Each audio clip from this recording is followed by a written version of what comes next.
We're happy to welcome you on АЛЛАТРА TV. Today, it's a great honor for us to speak with the Chief Rabbi of Kyiv and Ukraine, Moshe Reuven Azman, who represents the All-Ukrainian Congress of Jewish Religious Communities. Rabbi Azman is making tremendous efforts to support Ukraine and the Ukrainian people, both inside the country and on the international stage. We are very, very, very happy to welcome you here in Washington today. Thank you so much for everything you do. We're following your work. We see all of your international activity and everything you're doing to make sure that assistance is reaching Ukraine and the Ukrainian people. Thank you very much. Thank you for inviting me to this broadcast. Well, first of all, not everything I do. This is only a small part, so to speak. It's not that I kind of boast about it. I believe that every person in such a difficult time, in a time of war, is obligated to do everything they can, and even what they think they cannot. That is why I try to do both what is visible and what is invisible. Because when a person believes in what they are doing, when they are present, and see that many people are facing danger to their lives, that people are suffering in tragedies, then here one cannot, so to speak. One must not be shy. One must set things aside. Even among us, the study of the Torah is set aside, and people roll up their sleeves and go out to save lives. That's true. And here, before asking the next question, I'd like to mention at least a small part of what you've done. You're really doing an incredible amount of work, both visible and invisible, as you said. You also lead a large volunteer center at the Brodsky Synagogue, which has coordinated the evacuation of more than 40,000 people from active combat zones and provides food, medications, and first aid supplies to civilians and hospitals. You also founded the Anatevka Shelter Village in 2014, which provides housing, medical care, and education for displaced people. And through your organization, you've essentially built a community infrastructure in Ukraine, including a public cafeteria, a school, and other essential services. And so, what do all of these initiatives mean to you personally? And what values, what inner convictions truly drive you when you do all of this? You know, first of all, you name many of the things that we do, but I think it would be more accurate to ask, and I write this down for myself differently. What have we not done yet? That's what I write. Meaning what we have done, we have already done, fine. But what we have not done, maybe there is still someone. How many people are still left without our help? How many still need assistance? What drives me is what the Torah, our holy Torah, teaches. First of all, that when people are in trouble, a person cannot remain indifferent, cannot sit and say, "This doesn't concern me." In other words, if you are walking past a river and you see a person drowning, there are many people who would simply say, "Oh, I'm late, someone is waiting for me, so what if he's drowning? What does that have to do with me?" But no, you are obligated to stop. You are obligated to rush in and save that person, because the worst thing possible is indifference. Coldness and indifference. And when people are cold and indifferent, that often leads, well, to wars. When some are indifferent, then tyrants, for example, begin to act and do whatever they want. That is what inspires me. I'll give you one example. At the beginning of the war, we brought from Israel, in total, about 500 medical backpack kits, red backpacks, containing everything needed to save a life. And as you know, life-saving in the very first minute, when a person is wounded, for example, is critically important. Life and death depend on it. At the beginning of the war, there was nothing to save people with, and so I simply distributed these backpacks to everyone who asked for them. Then, after some time, a few weeks, a few months, feedback started coming in. People began to say, "Thanks to your backpack, one person was saved." Then 2 people, then 10 people, then 30 people. And suddenly you realize, wow, this is probably the most important thing you can do. This wow moment. You've already done something in your life, something truly essential. You know, people often compete over whose car is bigger or more expensive, whose house is better. And I say, let's compete instead in who has done more good and done it better.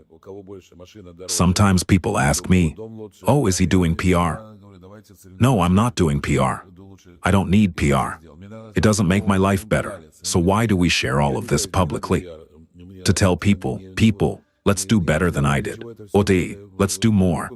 Because there are so many people who need help that even you, and you, and you, all of us together still won't manage to do everything. That's why we have done what we could. And we will continue to do more, and to do it better, and with higher quality. I believe it's true that this is the best kind of competition there can be. That's true. Over the years of your life's work, you have truly helped an enormous number of people in Ukraine. And is there some particular story that especially stayed with you? One that you encountered and that strongly influenced your view of the world overall? You know, there are many such stories, actually. I can't even single out one in particular. Since the beginning of the war, I have been under heavy shelling. At times, there was a real danger to life, and not only to my life. My grandchildren were there, for example. Children, grandchildren, and hundreds of refugees. Elderly people, women, children. And in moments like that, you completely rethink your life. When you realize that money, for example, suddenly no longer matters, that it's lost its value. To save a person, you can give any amount of money. In my case, I had money, and I paid when it was necessary to evacuate people from combat zones. From places where people were sitting in attics, in basements, and people were naming crazy sums because no one wanted to go and rescue them, and I paid. Because what is saving a human life, and what are pieces of paper? So for me, that was the most significant period of time, when it becomes very clear to you what truly matters in life and what doesn't. Moreover, there is something else that is particularly important. I met many people who revealed themselves. In war, people reveal who they truly are.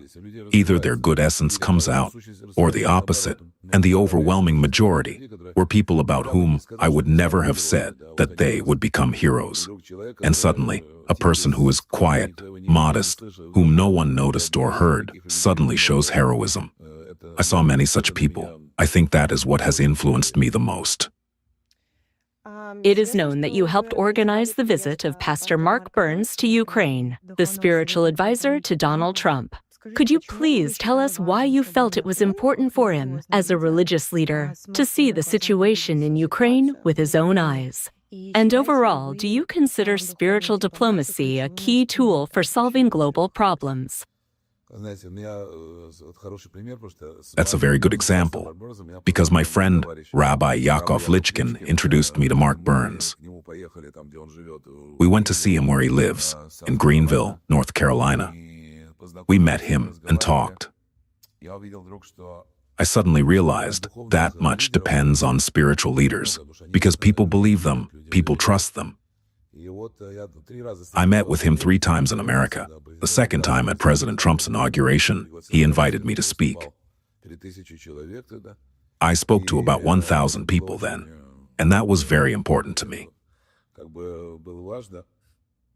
We met again after that. By the way, the third time we met was here, in this place.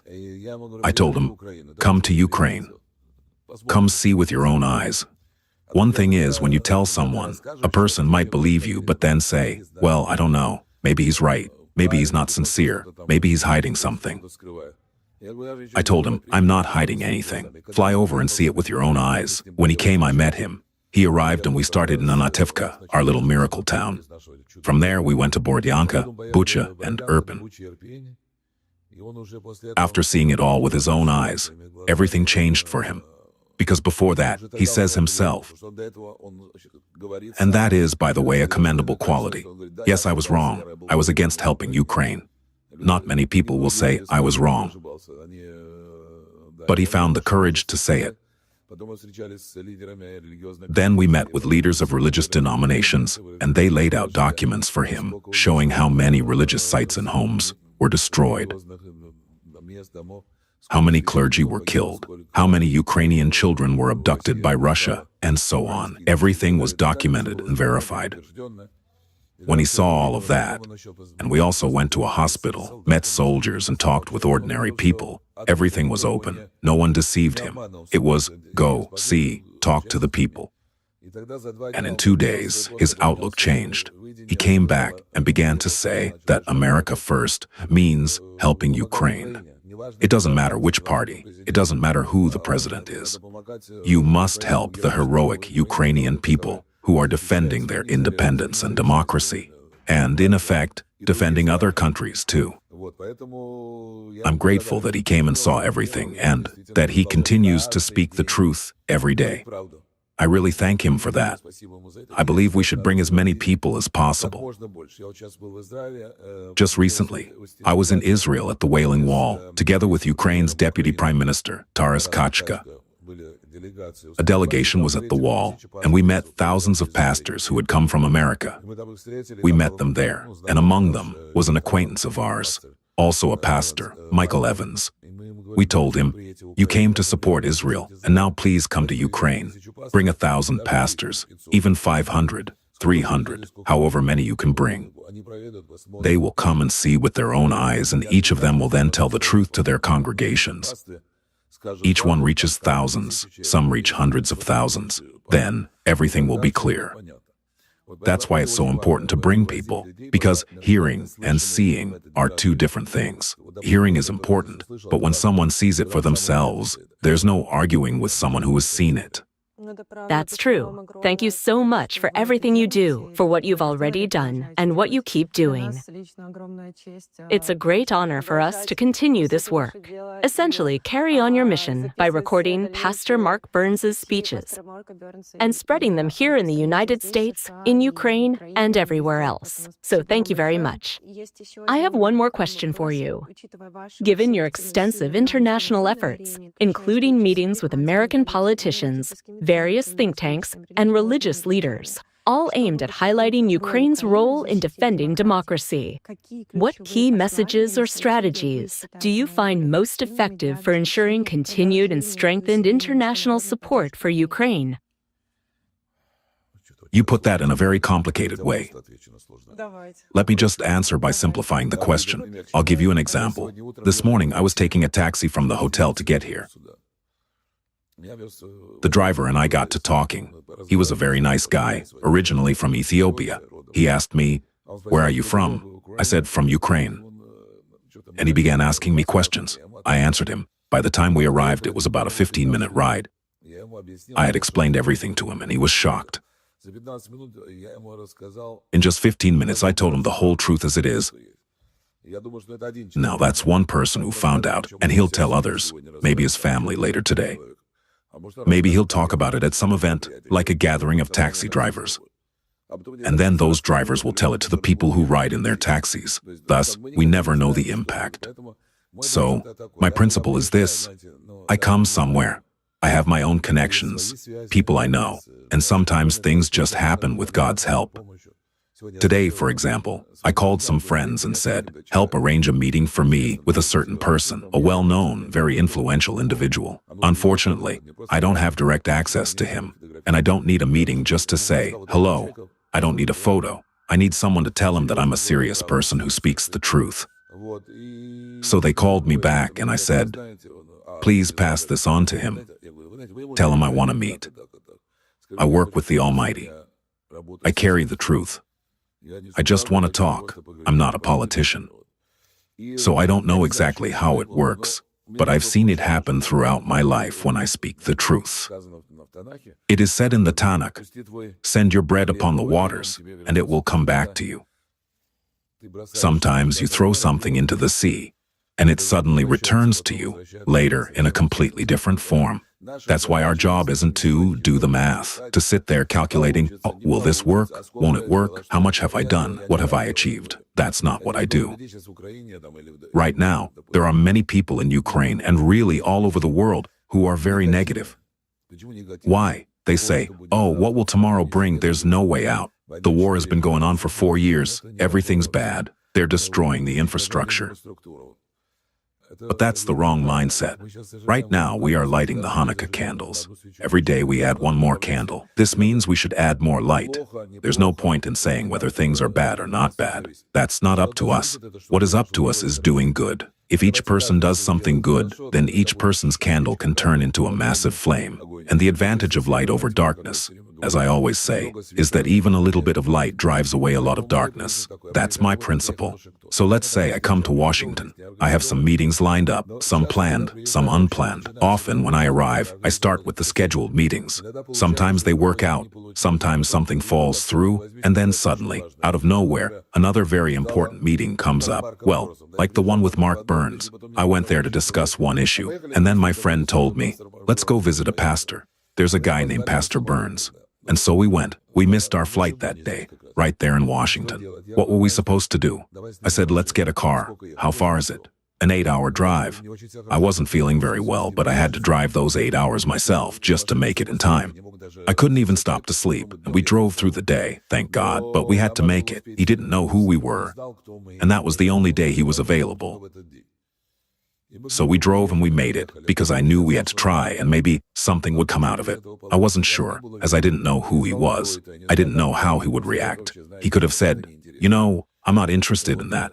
Like many people say, we are America. We should help ourselves, not others. But suddenly, something clicked for him. Since then, we've had 3 meetings here. And then he came to Ukraine. This man has actually become a spouting source, a patriot of Ukraine who brings the truth to people. And think of how many people he has already shared that truth with. And it all started with a simple decision. If I had said back then, well, we missed the flight, okay, maybe next time, there might not have been a next time, because you know how it is. I'm busy. I need to fly again. Then he can't, or we can't. You should always take action. You can't let an opportunity slip by. It's a great example. I think about it now. What if we had given up back then? But we didn't. We took a car right at the airport and drove. That's for sure. Thank you so much for actually doing that. My next question is quite broad. In your opinion, what is it that unites all people, regardless of their religion, faith, race, or nationality? What do we all have in common? What values and aspirations are truly universal? We have a lot in common. We all share one great-great-great-grandfather, Adam, the first human. The world was created for the sake of one person, Adam. Then there was the great flood, and we have another common ancestor, Noah, who saved humanity from the flood when that generation had fallen into sin and drowned. The Almighty God has given humanity many chances to save itself. Then we had our forefather Abraham, who also carried the faith in one God when no one else believed. At that time, everyone worshipped idols. He was the one who was against it. By the way, do you know why he was called a Hebrew? Because the whole world was on one side of the river. And I don't just mean a physical river, but a philosophical one. The whole world followed idols. And Abraham said, no. The word Hebrew, Ipri, comes from ever, meaning the one from the other side. The one who stood against the whole world and refused to follow evil. And then he began spreading this truth to all people. Later, other religions emerged and accepted God, each with its own interpretations. But there is only one God, the one who created this world. And the main thing that unites all religions, what religion should be, is that it must bring light, and it must bring goodness to people. Because when religion brings evil or darkness, in most cases, it means people have distorted it for themselves to gain something from it. Leverage. Yes, using religion for personal gain or for the goals of some group. In reality, as I said, our forefather Abraham, the founder of our religion, how did he start? He set up a tent in the middle of the desert, and travelers, even idol worshippers, would pass through the desert, hungry and thirsty. He made 4 entrances to the tent from all sides, so they wouldn't even have to walk around it. Why? Because they were exhausted. He fed them, gave them water, all for free. The only thing he asked was that they thank God, who provided all of it. So, if all religions unite to do good instead of, well, if they don't do good, it's not really religion anymore. I'm not saying that they have to merge into one.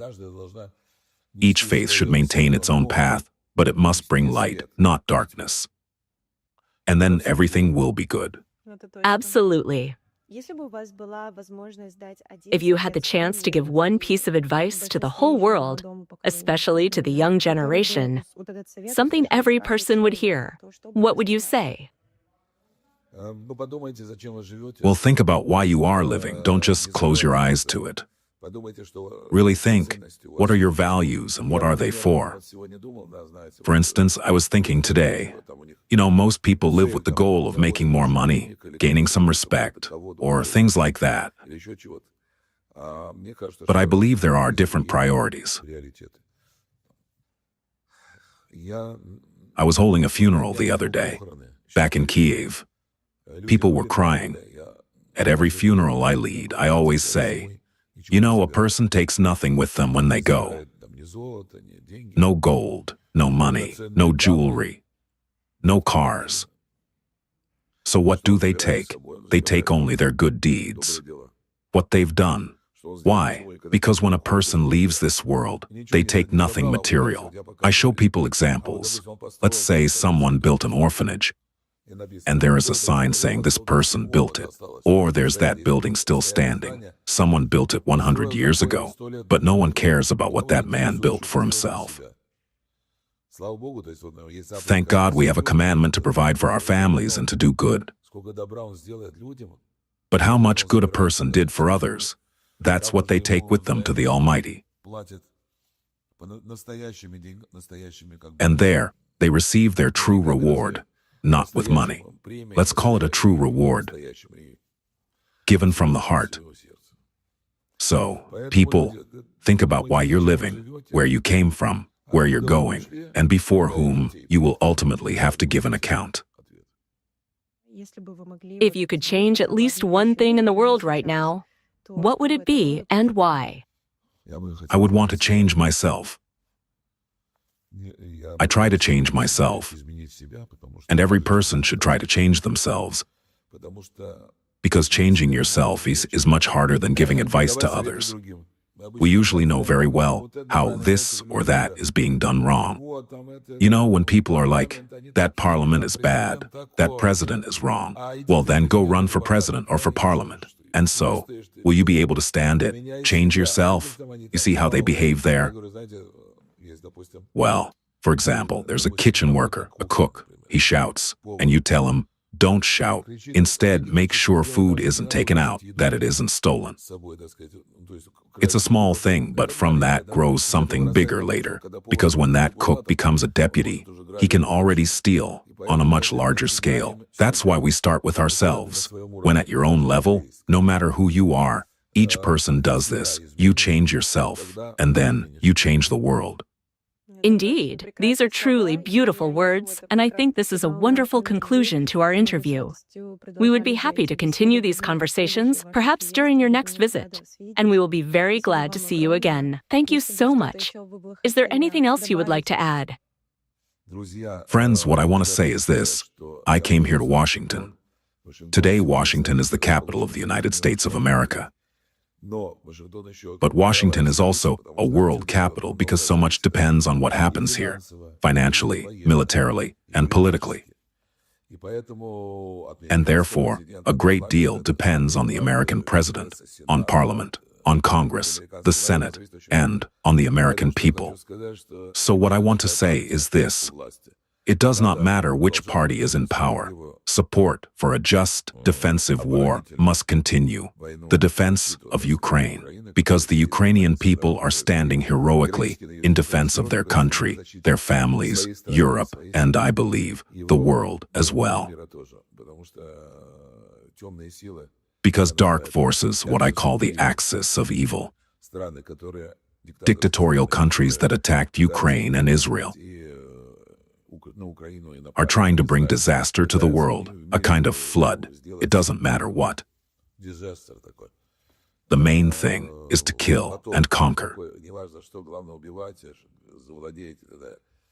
That is why the entire world must stand with Ukraine, because it's only Ukraine's issue. I am not saying that anyone here is mistaken. I am confident that the President of the United States, Donald Trump, is a very wise person.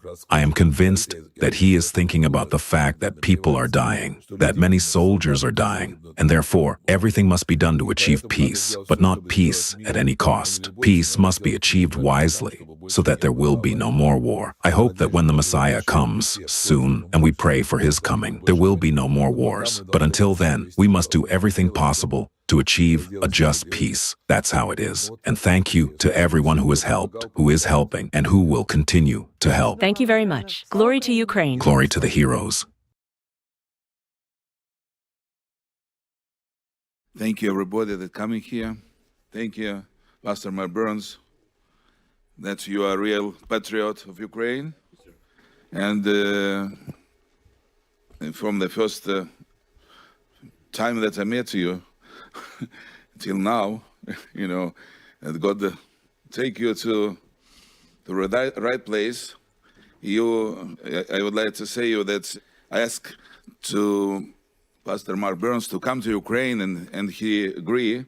He came, and he saw with his eyes what the Russian criminal regime made in Ukraine. It's Bucha, Irpin, Borodyanka. It's people was murdered there.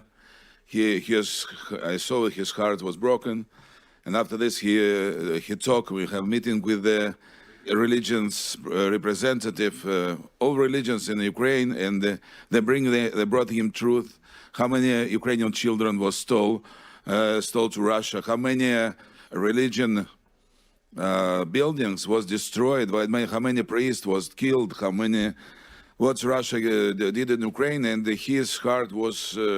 He decided to come back to America and to bring truth to here, that all people in America know truth. First of all, I would like to thank American people, and here in Congress, I would like to thank to Republicans and Democrats and President of the United States, Donald John Trump, for help that you stand with Ukraine. For years, terrible war. People died. Here, people died. I speak people, they tired. How long is the war? But you have to know that people in Ukraine, and they not only tired, they are every day under the shelling, under the attacks, and now I coming from the Ukraine is freezing. Here is below 0 degrees.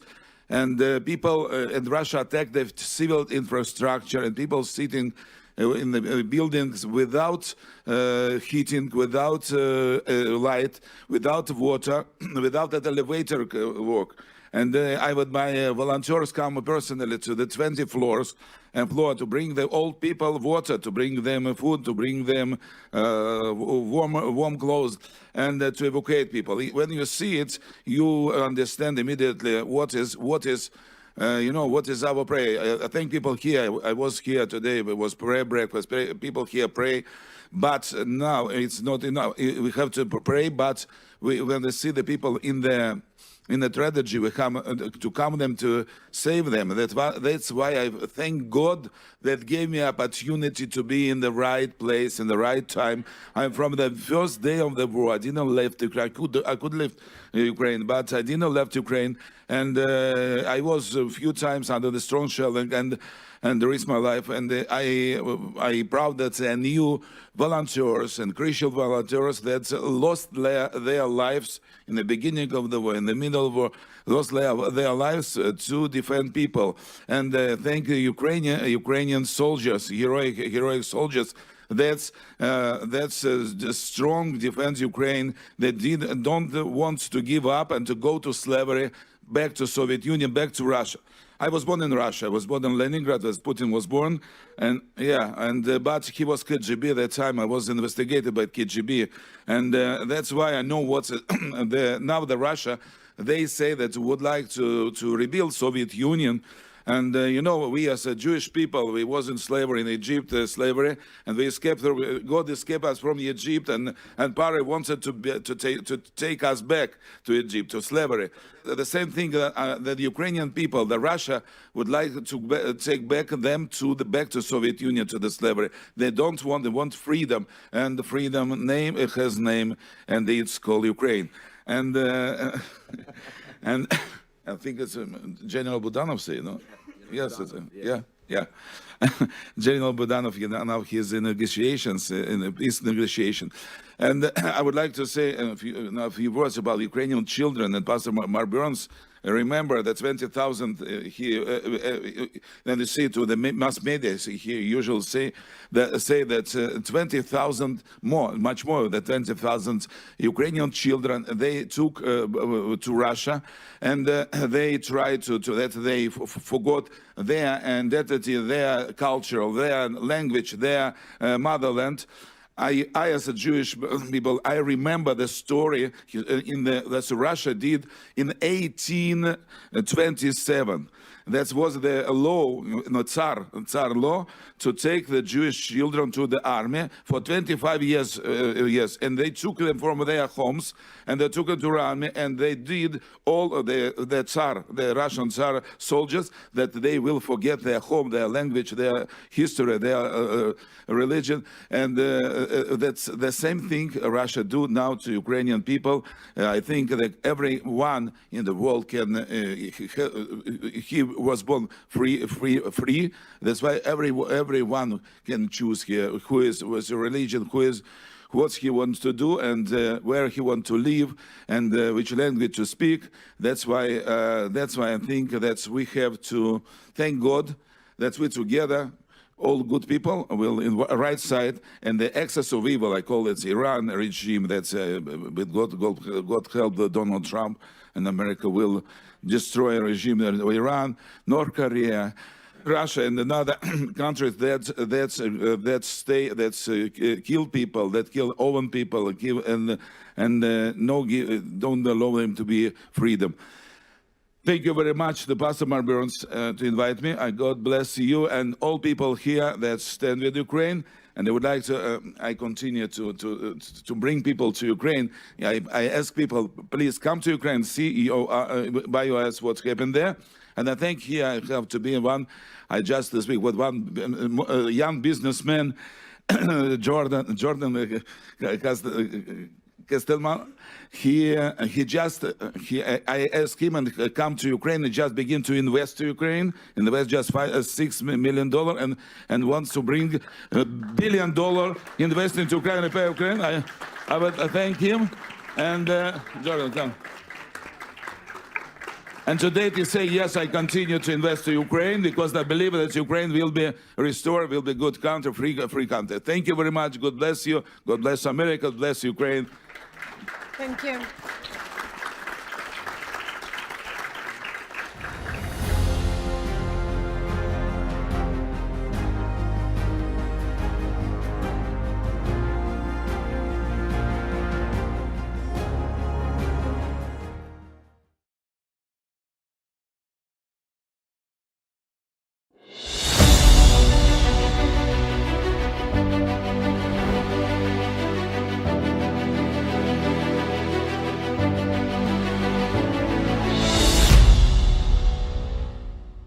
Today is an important day.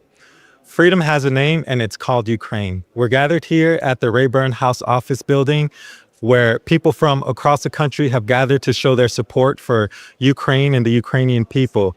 Rabbi Azman, thank you so much for taking time to speak with us today. Yes, first of all, I would like to thank the American people, and here in the building of Congress, I would like to thanks to American congressmen, senators, American president, American people, that you stand together with Ukraine, unite with Ukraine. Just 4 years, the terrible war and Russia against Ukraine. And it's very hard. I know that people here tried to help Ukraine, but they know that Ukrainian people, they defend their families, their motherland. but they defend Europe, defend all free world. That's why I come here to bring my voice, to ask them, please continue stand with Ukraine, support Ukraine, and a little light will dispel a lot of darkness. So this conference is intentionally bipartisan. Why is it important for the world to come together in unity at this time right now? Because it's because I call we have a countries that's I call it excess of evil. It's Iran regime, North Korea, and Russia, and another country that's totalitarian country. They kill own people. They put a prison on people that they don't allow the people living with freedom. And Ukraine wants to be free. Ukraine was in the Soviet Union, and 30 years ago they liberate from Soviet Union and Russia. Now they say clear that they would like to come back to Soviet Union to take Ukraine back to slavery. And that's why Ukrainian people fight for their independence, for their freedom, and we have to help them. What most inspires you about the resilience of the Ukraine and the Ukrainian people? I come now this week. I come from Ukraine. I see that it's very, very cold in Ukraine, and Russia special. They make everyday attacks to the civil infrastructure, and people sitting in a big building without light, without heating system, without water, but they don't give up. Strong people. And I see it's very hard, very hard. I saw by my eyes what happened, and people, it's very cold. It's very dangerous for life. It's very simple. It's dangerous for life, but people don't agree to give up and to go to slavery. That's why it's very proud that I'm there, that I can God gave me opportunity to save people, to help them. And I will continue to do it, and ask people here, please join us to our holy work. So what future do you see for Ukraine as a nation and as a sovereign people? I pray today in our hotel that I stand in Washington Hilton, was President Trump had a speech in the prayer breakfast, and 1,000 people was there, and they united. I think it's together with our prayers, and we have to change this world, because we have to bring the real peace. I know that we pray for Mashiach, Messiah will come and will stop all the war. That's written in the prophets, but we have to do not only pray, we have to do to save people, and his prayer is not enough. We have to go and save people. When you see somebody in the hard situation, you can put all your business inside and come and what we do. I see people in tragedy, I come and do it. I agree. We have to take action behind our thoughts and prayers. Yes. You have an opportunity to address the Ukrainian people. What words of encouragement and words of solidarity would you like to express to them? To Ukrainian people, I tell them every day, people will win. We'll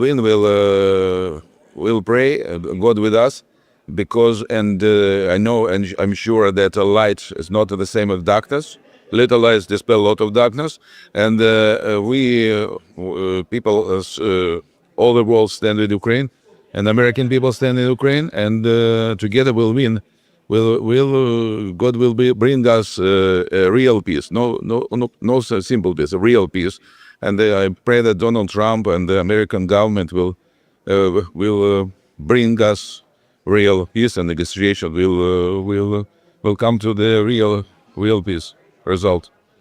Rabbi Azman, thank you so much for taking time to speak with us today. We really appreciate your kind and encouraging words. Thank you.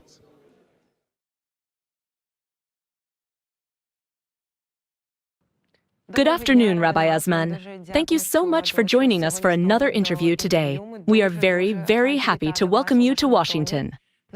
Ukrainian Week is taking place right now here in Washington, D.C. And right now, Ukraine's voice is being heard louder than ever before. Right here in Washington, the place where all the decisions are made. We know you've already given several speeches on some very big stages. Thank you so much for joining us and speaking at the Freedom Has a Name Ukraine Conference, which was held under the leadership of Pastor Mark Burns on the Allatra platform. We are so grateful to you for being here and speaking the truth about what's actually happening in Ukraine. Could you tell us a bit about how this week has been for you? Where have you been, and what have you been working on? Perhaps there are some very important messages to share with both Ukrainians and the international community. Thank you. I believe this past week, Ukrainian Week, has been very important, crucially important, because we needed to get the truth out about what is really happening in Ukraine. And what's happening in Ukraine right now is a horrific war. It didn't start just now. It's been going on for 4 years now. A lot of people are exhausted, and some have even forgotten. Here in America, many have forgotten and think the war is already over. That's why it was so important to convey this in every single speech I gave. And I was speaking almost every single day, sometimes even twice a day, addressing large audiences, medium and small ones, groups of people, and even one-on-one conversations. I used every opportunity in Congress, in the Senate, and at the event Mark Burns organized in Congress. I kept telling people, look, I've just arrived from Ukraine, and there, Russia is destroying Ukraine's infrastructure. People are freezing. They are cold, sitting in the dark without electricity, heating, without water, and this is a war crime. I explained to them that while we are sitting here in a warm, heated room, people over there are quite literally freezing. And God forbid, there's no telling how many people, grandmothers, grandfathers, might not survive this winter. That's why we need to act now. And so I spoke, and, if I may say so, demanded action. Of course, one cannot demand, but to some extent, it was a call to action, let's call it that, for immediate help for Ukraine, help from the U.S. administration, from Congress, the Senate, and simply from various NGOs, charities, and humanitarian groups. We spoke with religious leaders. There were quite a lot of them here. Thousands of people attended these events. It's incredibly important that people came from all across the United States. You know, I actually spoke to the largest delegation there, and they told me they came from Washington State, not Washington, D.C., where we are now, but Washington State, way out on the West Coast. This delegation flew all the way out here, and they were deeply interested in what's happening in Ukraine. After my talk, some of them came up and said, "We will come to Ukraine soon, we'll see it for ourselves, and we won't just come, we will help and invest."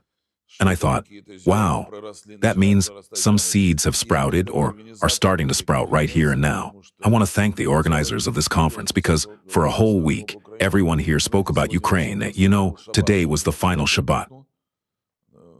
I thought I'd rest on Shabbat. I was hoping to rest, but yesterday and today, we ended up spending Shabbat right in the hotel lobby where all my events were taking place. And still, people kept coming up to me. We kept talking and people were interested. I am sure our joint efforts won't be in vain, and we're going to see the fruits very soon. Absolutely. And I can confirm it because I saw how many people came up to you. I'd like to mention here how important your voice and your advocacy are. People are really listening to you here, and not just here. It's so important for them to hear the truth from you, and to hear it directly from people who've just come from Ukraine and can explain what's actually happening on the ground. Because there really isn't enough information out there. And the American public desperately needs to hear what's going on right now, what kind of help is needed, and what needs to be done. Could you please tell us a bit more now so that both the Ukrainian diaspora and the international community can understand the current situation in Ukraine? I know you have a huge initiative to help people stay warm and get food. Could you tell us how you organize this and what is happening in Anatevka right now? Look, When I see people in trouble, people have been suffering for 4 years.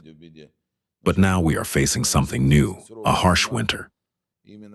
These Russian barbarians, so to speak, are deliberately attacking Ukrainian facilities and major cities like Kyiv, Odessa, Kharkiv, and others right when the winter is severe, during the peak of the freezing cold.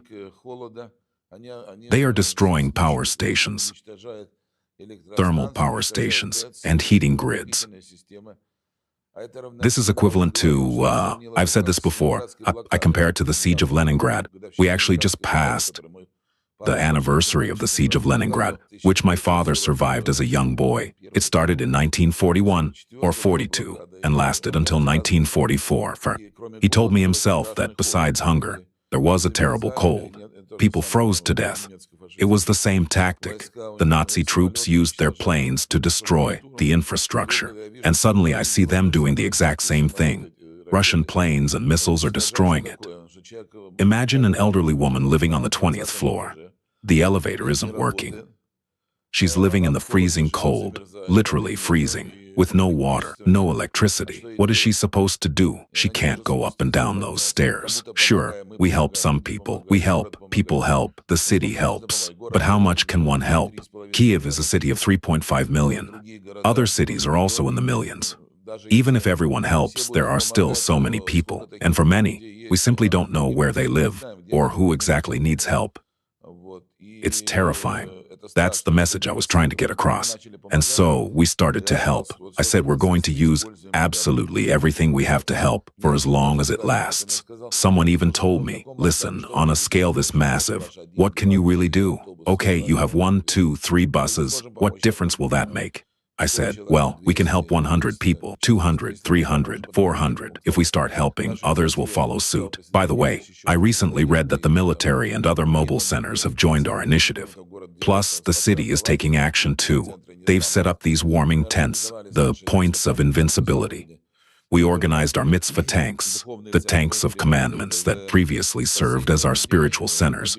We retrofitted them to save people as mobile points of invincibility. On average, between 100 to 200 people pass through one mitzvah tank per day. We have 2 mitzvah tanks operating, plus a regular bus that was donated to us a while back. It can hold about 50 people at a time, so even more people go through that one. I'm currently negotiating to get a few more large buses and retrofit them. We've installed power outlets throughout the bus so people can sit in different spots and charge their devices. They can drink some tea, and we provide targeted aid. Or they can just come in to warm up and sit for a while. They come out of their houses. Our bus parks right outside buildings that have lost power.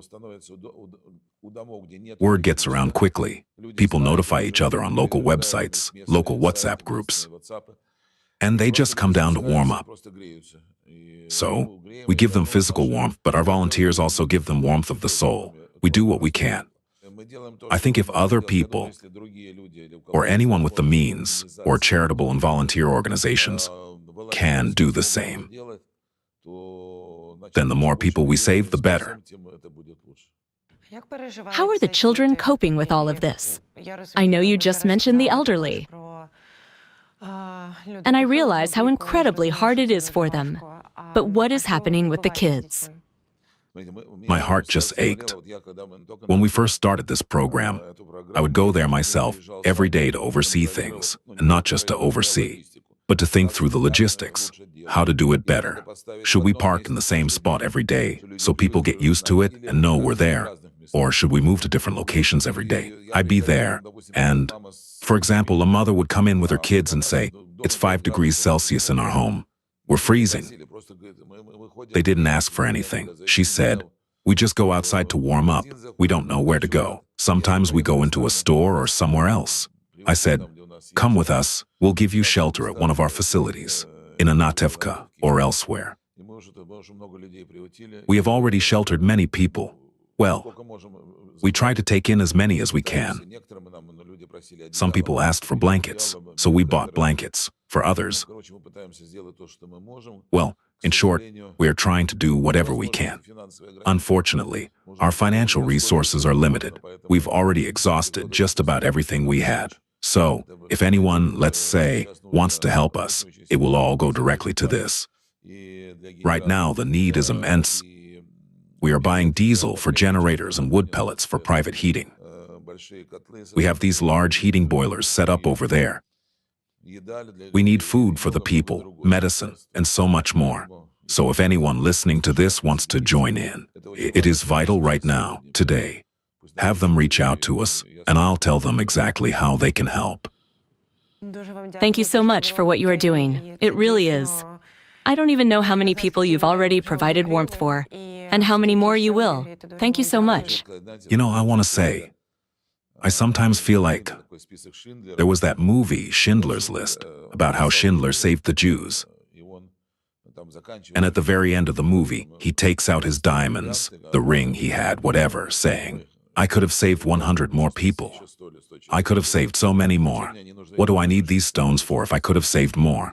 And sometimes, yes, that's exactly how I feel. You know, our guys out there are dropping from exhaustion saying, let's take a break. We're just so tired. But then they say, listen, how many more people can we save if we just keep working for 1 more hour? Just 1 more hour. That's the thought that is always on my mind.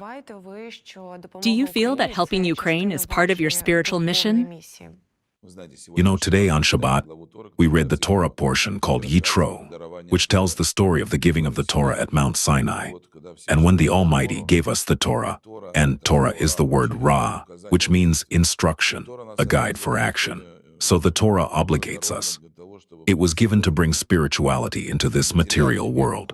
And how do we bring spirituality into the world? Our sages said the world stands on 3 things: on Torah, on prayer, and on good deeds.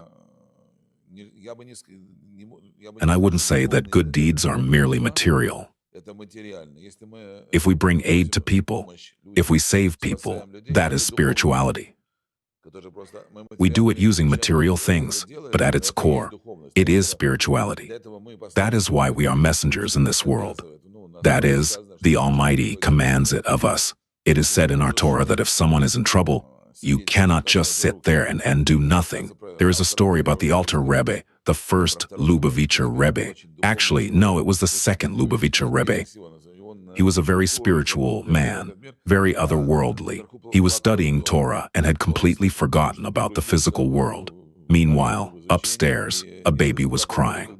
He didn't hear it because he was so immersed in prayer and study. But when his father, the first Lubavitcher Rebbe, came up to him, he said, listen, when a child is crying, you must hear it.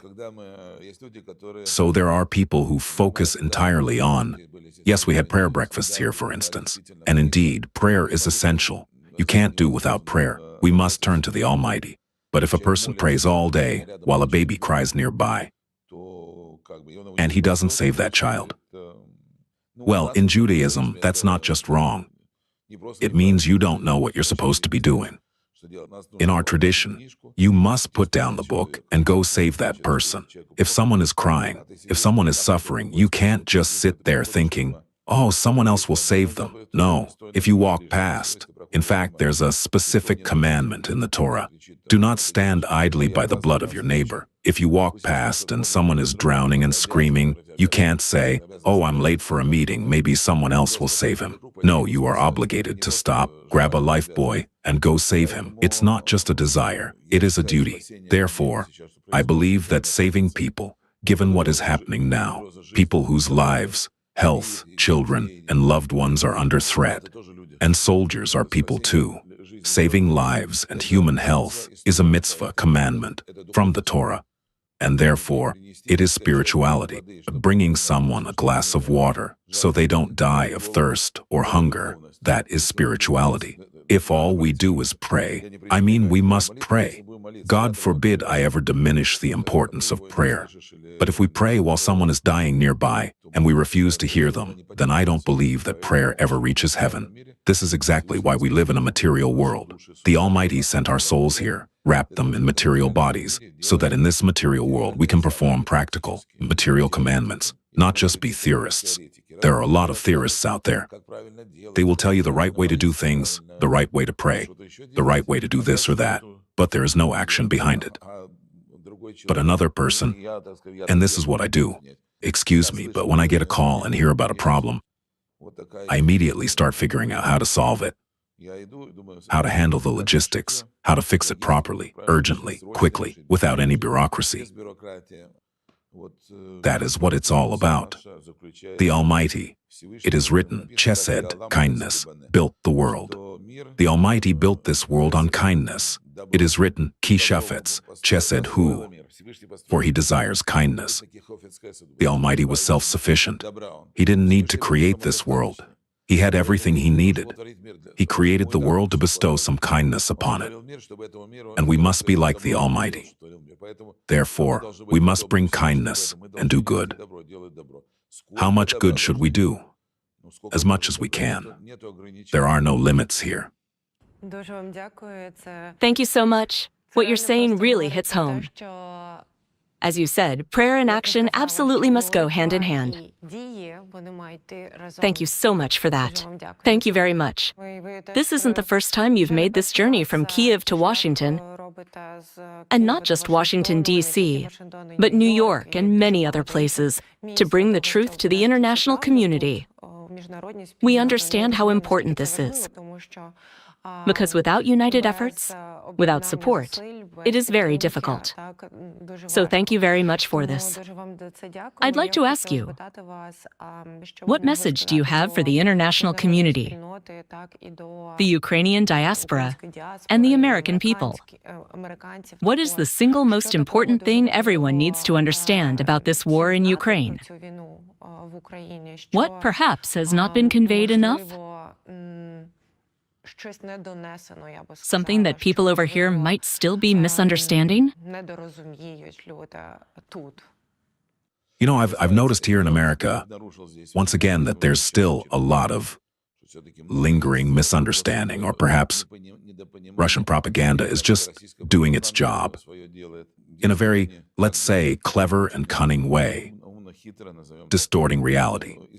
Some people actually think the war is already over, that things have quieted down, or that peace has already been achieved, or that Ukraine has already surrendered, or even that there's no need to help Ukraine because who knows who even lives there.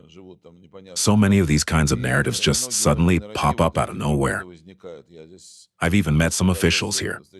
That's why it's very important to get the truth out. That's why it's important for your channel and all others to spread the truth. So, to get the truth out, that's one thing. And second is to make sure that Americans and the global community don't succumb to fatigue. Yes, it's been 4 years of war. Everyone is tired. People are fed up. How much longer can this go on? But Ukrainians, they aren't just tired. They are living through a tragedy, and they are not ready to give up. Some people told me, why don't they just let them? Well, okay, Putin wants it, so why don't they just let him have it? Stop fighting, refuse the war. I say, what exactly do you mean? That they surrender? They'll either be completely destroyed or taken into slavery, or, how can anyone even suggest something like that? On the contrary, we must say that these are heroes fighting for their independence against a massively powerful and ruthless enemy that wants to annihilate them, wipe out their culture, their language, their national identity, everything they have. That is why I am conveying this message. As a representative of the Jewish people, whom the Nazis once simply tried to exterminate, both physically and morally, destroying our culture, books, everything, trying to erase the very memory of Jewishness, I feel it is my absolute duty not to stand on the sidelines, but to help. I could have left Ukraine before the war even started, but I didn't, because I see what is happening.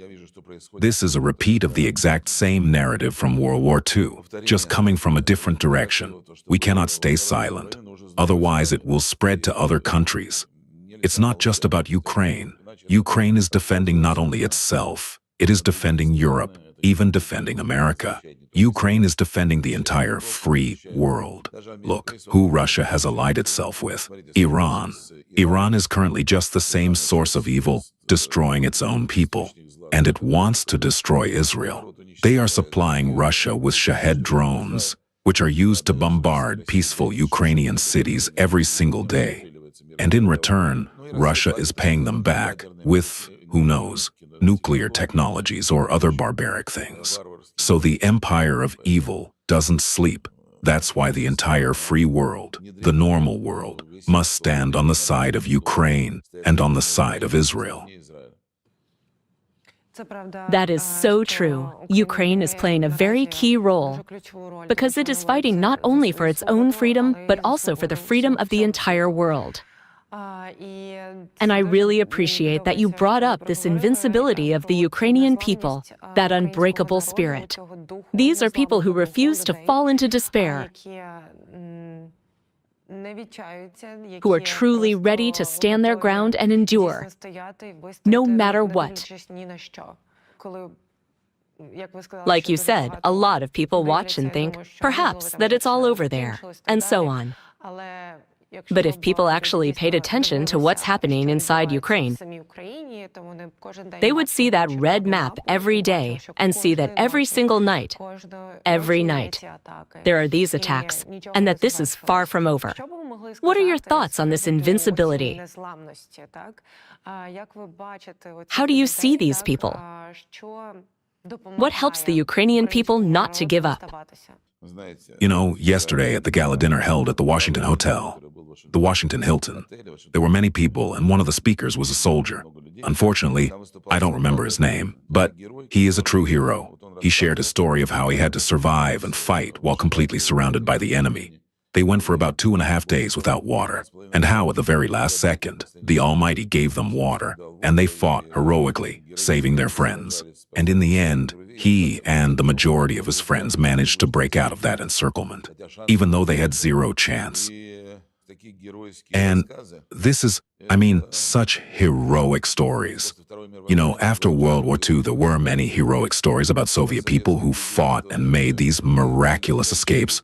We used to live and learn from these, when we were growing up in the Soviet Union, we were raised on those stories. And now, after this current war, there will be many. In fact, there are already many stories, and I know them because many people tell me them personally. Both military and civilians tell me about these acts of bravery, and I see the heroism of the Ukrainian people with my own eyes. Volunteers who risk their lives. I've known people like that since the very first day of the war. I knew volunteers who died just trying to save people. I know such daredevils, people who aren't afraid of anything. They went into the most dangerous hot zones and continue to do so. These are volunteers, military personnel, and simply people surviving in such places, and they refuse to. Why is Russia bombing the power grid right in the freezing cold? They think people will break and say, that's it, there's nothing we can do, there's no hope, let's just surrender into slavery. Better to be slaves but alive than to be killed. That's what Russia is banking on. That is why I'm explaining this here in America. I say, instead of finding fault with Ukraine, you should be proud. You must, on the contrary, say that these people are heroes, people who refuse to surrender, who keep fighting, even though they are in the minority, with fewer numbers, fewer weapons, fewer resources, but they are still fighting. And we must give them the credit they deserve and help them. How would you characterize the Ukrainian people in general? What kind of people are they? Today, the Ukrainian people are a heroic people who, as I said, have not broken. Let's be honest, very few people believed that Ukraine would stand at the beginning of the war. I think even many Ukrainians were surprised. They didn't expect it. That they held out, keep holding out, and will continue to hold out. And the international community, nobody, or very few, believed it. But it was exactly because of that self-sacrifice, that unity of the nation, that they were able to pull through. The main thing is to carry this forward, because after 4 years of war, everyone gets tired. The soldiers are tired, civilians are tired, and it is incredibly hard mentally. It is very hard. I know it firsthand because I am right there. I don't serve in the military. You do serve. I serve, but in a different way. I serve, and even at my age, I see it all. And every day, people ask me, "Why do you need this? Go get some rest." And I say, how can I rest if people out there get no rest? I even say to people in Ukraine, how can you go out and have fun when there are people on the front lines, freezing in a trench somewhere, lying under constant shelling without water or food? And when you truly grasp that, yesterday when the soldiers spoke, these heroes, many people cried. And this is happening every single day. There are people like him every single day. Every day someone dies. Someone is crippled, or rather crippled by Russian missiles and artillery. Someone becomes an orphan, someone a widow. And I just can't. It is very hard for me to see this. I try to do something myself and awaken others to do the same. Thank you so much. How exactly can the international community, the community in America, help Ukraine? What specific ways would you suggest for people to get involved right now? Well, how should I put it? For example, we are in Washington. Washington is, in a way, the ultimate decision-making center. A lot of decisive actions originate from here. Right now, we see that America wants to, so to speak, bring down the evil Iranian regime, which is destroying other nations and its own people. And when America truly wants to do something, it can do it. That's one thing. We know there is a way. Just remember Ronald Reagan, for example. People need to understand that there is someone in trouble. I sometimes even explain it here in terms of American interests and so on. That might be a more cynical explanation, but whatever the explanation, the ultimate goal is to save lives. But I explain it on a basic humanitarian level. People are dying. People are becoming disabled every single day because we aren't helping them. So right now, they need generators. They need medical supplies, air defense systems. They need a lot of things. For example, to repair the power plants, they need all kinds of spare parts. Can you imagine? I personally think it's an absolute miracle how these energy workers operate. And then Russia deliberately sends missiles just to kill those very workers. They are out there working in the freezing cold, getting frostbite. There aren't enough spare parts. Imagine how much needs to be brought in every time something gets destroyed. It is truly a heroic chapter, let's call it that. Someday, with God's help, when the war ends, and I pray peace comes soon, I think many authors will write about this heroic chapter of the Ukrainian people, and we will uncover just how many incredible acts of heroism took place. That's why the world must not remain indifferent. It must help. How to help? Financially and with specific humanitarian aid.